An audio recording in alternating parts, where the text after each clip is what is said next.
Hey everyone, I am Amanda from Mandy Lynn Plans. Welcome back to my channel. Today I am going to unbag and test out some Hydra watercolors. And I did want to show you, she has this cute little sticker, handmade with love. They are handmade, hand poured. She does everything herself. And so this is actually my second order. I have others that I will show you that I've already tried out, but I wanted to go ahead and do this on camera because it was quite an experience the first time I did it.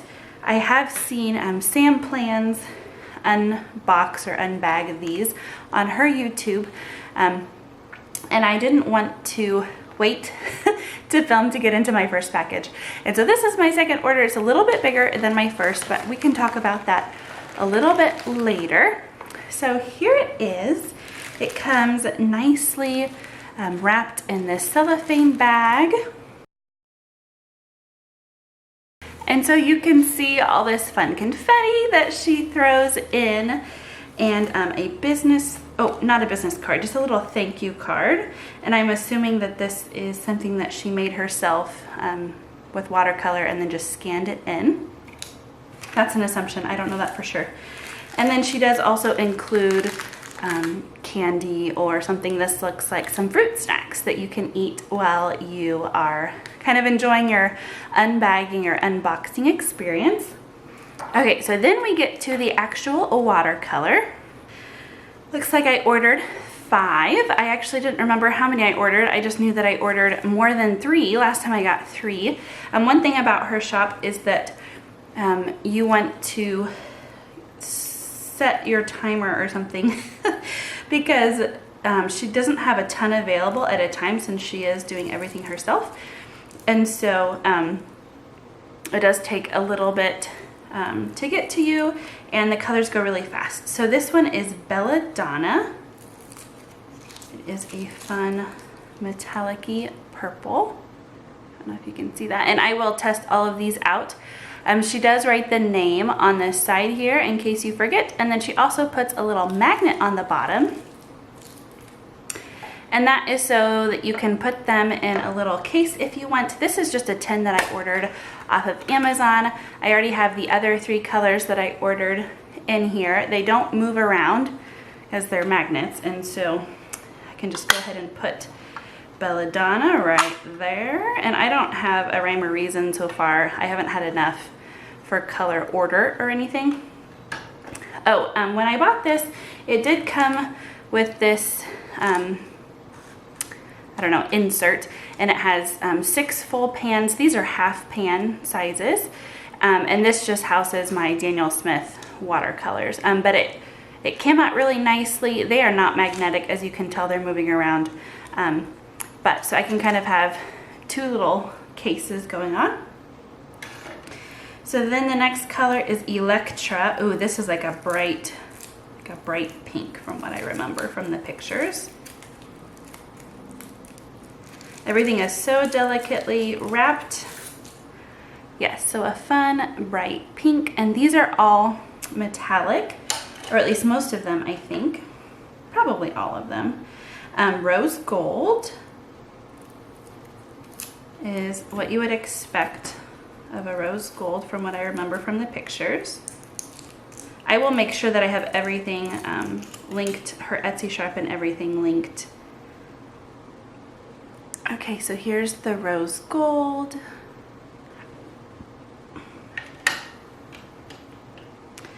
And then we have Blue Frost.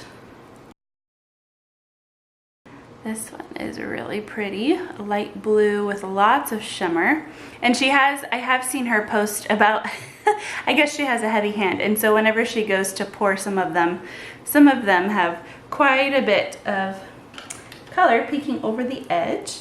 And the last one I got is Peaches and Cream, which is probably exactly what you would expect for Peaches and Cream.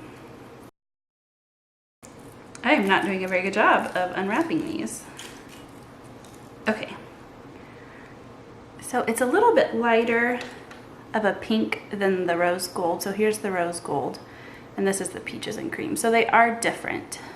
Okay, and this little container does have lots of mixing wells, some mixing wells in here too, so some bumps, so I can't push everything all up together, but that's okay. I wanted to show you what I've been doing just to test them out. So this is my Hobonichi Cousin. I use an Avec, and it's almost time to switch over to this new one. It's the end-ish, middle-ish of May.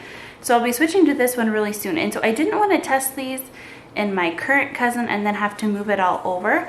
So I just took the very first notes page in the back after the daily pages, and I just kind of swabbed them out. You can see the shimmer on this bad boy. This is Entity. It doesn't have a lot of color. It's mainly just shimmer, and you can see how beautiful those are. One thing, I wrote the names of them before I swatched them out, and my brush that I was using was quite a bit thicker, so I need to remember to leave more room in between the names. I do want to go ahead and write the names down first, just so that I don't get confused or forget which one is which. And then depending on how many of these I get, I can always flip and do the next page.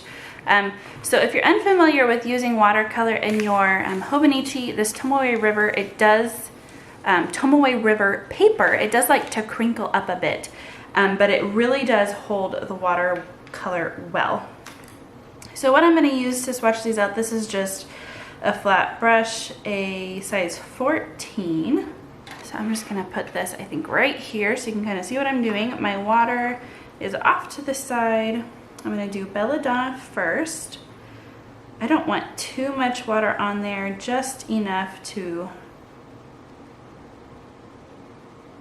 grab up that pigment. And then I'm going to just do one long line so that you can kind of see the color variation. And I actually want to see more than that. It kind of petered out a little bit more. So I'm going to grab just a little bit more water and then kind of try and grab some more of that pigment. There we go. I can see that that's going to be better. Oh yeah. I would like to pull it this far instead of just doing a short little swatch, because then I can see what happens to it the more that you add water to watercolor, the more diluted it looks. And so I like seeing that full range of color. So that was Belladonna. That's a really pretty purple. And then I'm just gonna clean out my brush and go ahead and do Electra. My guess is that the first time that you get your watercolors, that you're testing your watercolors, it's gonna be harder to grab that pigment. There we go. Electra. Ooh.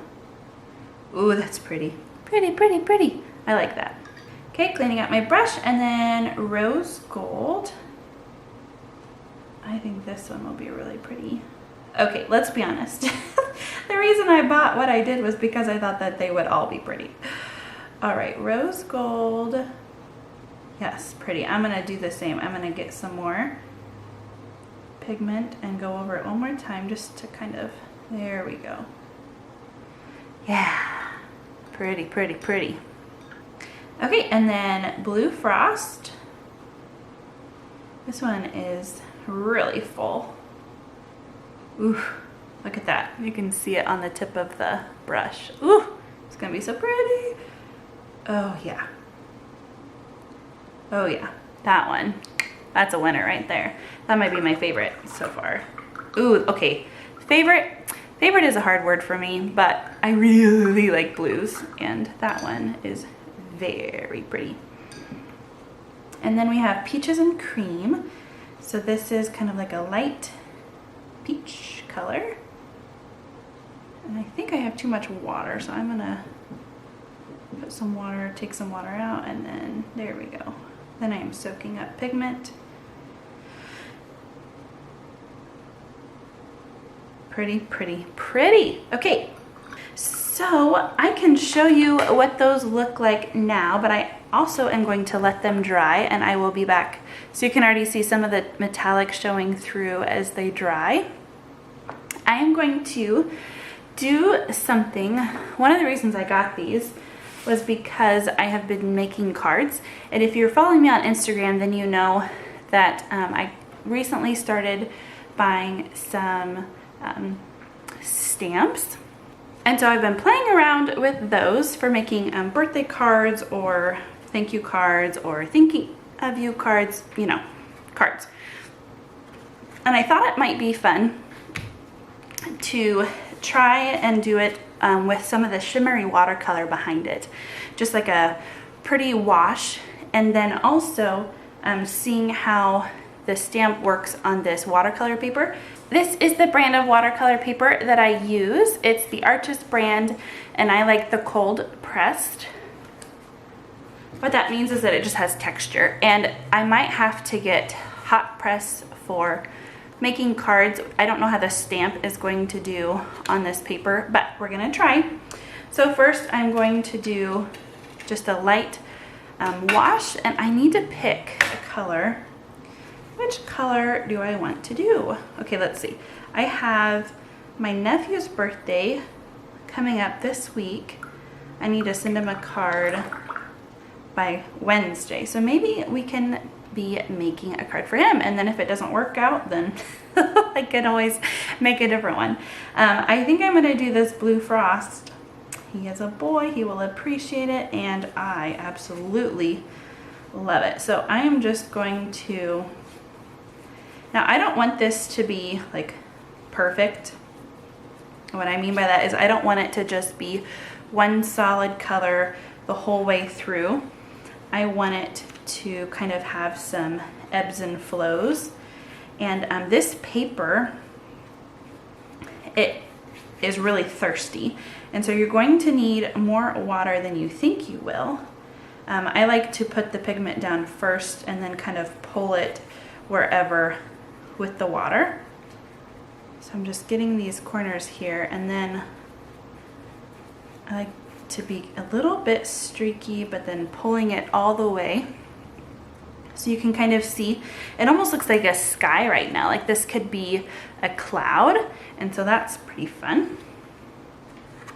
And then we're just gonna get the bottom here and get some more paint. So I have been watercoloring. I started watercoloring about the time that I started brush lettering, because my husband gifted me a class. One of our friends, one of our good friends teaches a lot of different classes, but one of them that she was offering is a hand lettering and watercolor class. And so I was interested, and so my husband bought it for me for my birthday, and that's when I started getting into both things. And I have just kind of dabbled here and there. Recently I haven't been doing it as much, and I've been missing it. So I think that this is a fun way. And I mean, how much talent really? I mean, you might think, oh man, I can't do watercolor, that's too difficult or whatever. But how much time did that take? How much, you know, skill did this take? Not anything at all. No skill required. Not very much time. I am going to let it dry first though before I try stamping on it. So then I will show you what it looks like after that. Okay, look at this. Can you see? Even my water is like metallic-y. Like you can't really tell the colors just because I had so much water in here, but do you see all the little metallic swirls swirling around in the water? That's so fun.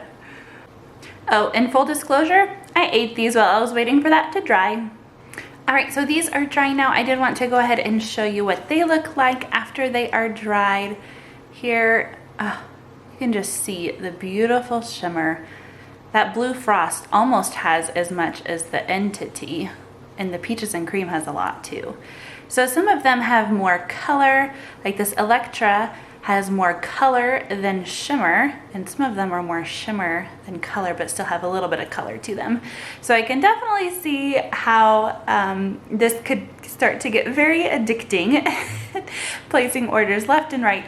As of now, I've only placed these 2 orders, but there are still some colors that I have been eyeing that go out of stock very quickly, so I will have to keep an eye out for those. So just some of my stamping supplies that I have. These are the 2 sheets of birthday stamps, and then I will be using the black ink pad on today's card. I have these little teardrop. I actually have all 3 packets of colors for when I want to do different colors, but I'm thinking that on this I'm just going to want to do black. So it is dry, so you can see some of the shimmer. Oh, it's going to be so fun. I can't wait to see how it turns out. So I'm not going to be using these teardrops, but this is the brand of ink that I prefer. So I think what I'm going to do, I think I'm going to pull a couple of things from these. I think I'm going to take this happy and put it with this birthday, and then do some balloons too. So if you are not familiar with clear stamps, they're really pretty cool. You use these clear blocks and you are able to position them kind of just however you want. And I'm going to do it like this so I can kind of get a feel for where I want. The nice thing about clear is that you can see where you're putting it, and I can center it and all of that later. When it's inked up, I'll be able to see that better. I think I'm going to put the happy kind of to this side, and then the balloons, let's see, where should we put? Now I don't have to do all of this at first, but I do like to kind of visualize where it's gonna go. So I could do it kind of like this. That leaves a space. So do I want to move happy? Maybe that would work. Or do I have another little deco thing that I want to add? No, I think that will be fine. So I'm gonna go ahead and show you how to ink it up. Usually, at least what I have always done, is put the ink pad on the table, pound my stamp like this, and then you get all of the gunk on the parts that you don't want of this stamp. So I was watching some videos and they actually recommend that you leave the stamp on the table and you flip your ink upside down and then put the ink on your stamp this way. I have tried these out. I've made several, and these thick script here, they take more ink, and so you're gonna really wanna make sure that you have a lot of ink on there for those. Should I get, whoopsies. Okay, that's not gonna show up if I don't, well maybe I should wipe it off anyway, just to be safe. Probably would have been fine, but we don't want stray marks. So I can see, maybe I can show you. There are still some spots that need more ink, so I am going to try and get those inked up. The other reason I like this big pad for this is because it puts more ink down than those little teardrops. Those little teardrops are really fun for like the balloons if you want a fun color or something like that, but for the big thick scripts that take a lot of ink, I have found that it just works a little bit better to do that. So I am going to, actually I wanted this to be underneath. Okie dokie, here we go. I'm gonna try and center this best I can, and actually I'm now realizing that that birthday is crooked. It kind of goes up, but that's okay. So I'm just gonna do my best. He's a boy. He doesn't care about the outside of the card. He cares about the cash that's inside. So if this doesn't turn out perfect, then it's fine. You might notice that I am still holding it down. Another tip that I heard, that I saw, is that they recommend you holding the ink and stamp down for at least 10 seconds. And you'll see that most of the ink came off. There's just a little bit left that I need to wipe off. And so this is kind of what I was afraid of. You can kind of see how splotchy it is in some places. Can you see that? I think it's fine for him. Like I said, he won't care. But I'm wondering if this maybe just isn't the best paper for this type of deal.